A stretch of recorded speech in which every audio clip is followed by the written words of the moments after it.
Hi everybody. How you doing?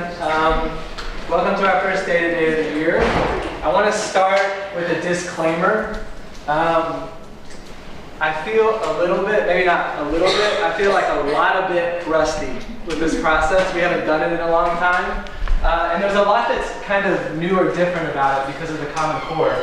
So I want you to feel really comfortable telling me if I'm not making sense or if I'm not being clear, because I think the process is going to be slightly more complicated this year with our integration of our wonderful history team, those of them that are here, and just the fact that we have new items, we have new types of text complexities, and that's going to be in our analysis. But I want to welcome with a short message, and I think it makes sense to talk about numbers a little bit before we start. And we were just in a room, and we were kind of bathed in a lot of wonderful numbers.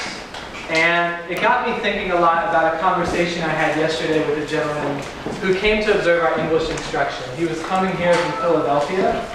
He was the district English guy for their network. Like he was their network English guy. And he saw my class yesterday and we talked a little bit. He might have come to your classes. And he caught me on the way out of the building, and he kind of leaned in and he had this kind of concerned look on his face, and he kind of leaned in and he goes, you know, the reason I kind of came here is because we're just having trouble hitting our numbers. And he had kind of like numbers face. I feel like I've had numbers face, so I knew what that was. And, you know, I'm not even sure that's the right question to ask. I assume he was kind of asking me to share, like, how do you guys hit numbers? And I thought in my mind, you know, I don't know how to hit numbers. That question, I think this year, doesn't make a lot of sense to me. But I do know how not to hit numbers. I do know that one very certainly. And the way not to hit numbers is to just think about the number. If you just think about the number, you aren't thinking about what you're doing in class. And I think what we learned last year, and I learned, in some cases in the hard way, is that this is more of an outcome than a goal.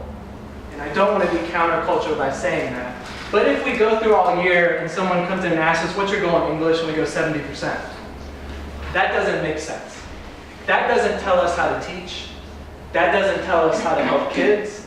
That is an abstract outcome. What I want us to be thinking about during the course of this day, and I think the value of this day, is that it does really help us with our real goal.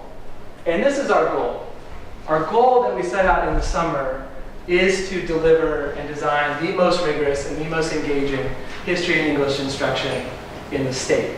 That's our goal. We know what that looks like. Like we see kids obsessed with reading. We know what that looks like. We see kids doing things in September with interpretive writing that they couldn't do in February last year. That's what rigor and engagement looks like. And what I want us to really focus on today is that if we use this data to be rigorous and to be more engaging, then the number is going to happen. But if we spend this day obsessing about numbers and not about what numbers tell us about how to teach better, we won't hit our numbers. So today, what is today about for us? What is the value? First, I would say today is a luxury. I know firsthand, and I think I had forgotten before I got in to teach a class for 2 weeks, how hard your job is. Like, it is on the top of my mind how hard your job is.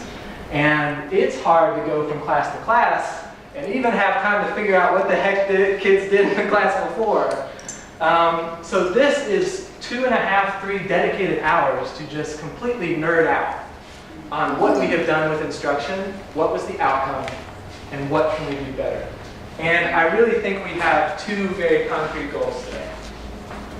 We haven't had time to take a step back and really understand these standards. We hit the ground running in the summer. We took our best guess. We looked at what we had. But now we've seen how these standards play out in an assessment. And we have a much better understanding of the cognitive work that kids actually have to be able to do to master those standards. That's a goal for today. Understand these standards so we can teach them better. That's a goal.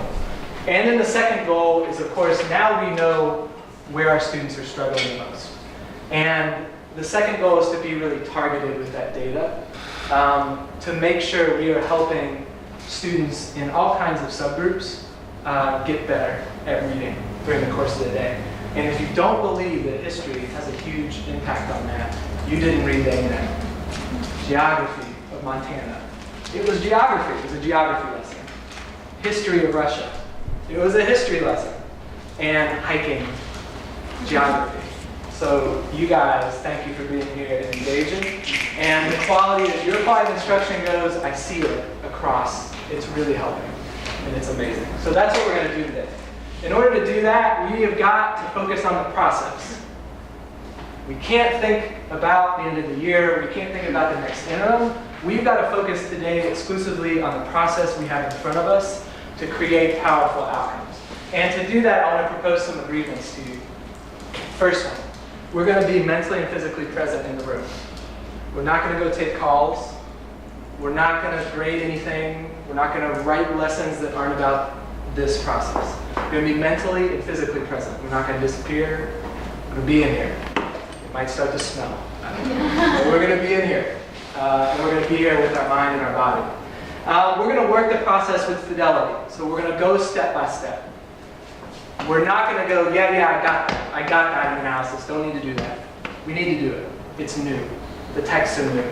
The interims are new. We've got to do it. We've got to work each step.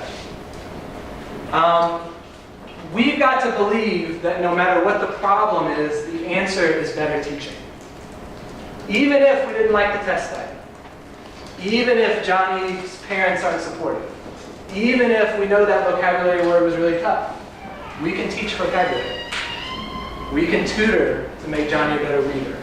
The answer has got to be better teaching for us today. That's got to be our answer. And then we're going to have some products that we've just got to deliver on. We can't walk out of here with half-done stuff. Anyone not agree with those proposed agreements? Because it's going to be up to you to hold each other accountable for getting this stuff done. Feel good about it? Would you say you'd snap about it?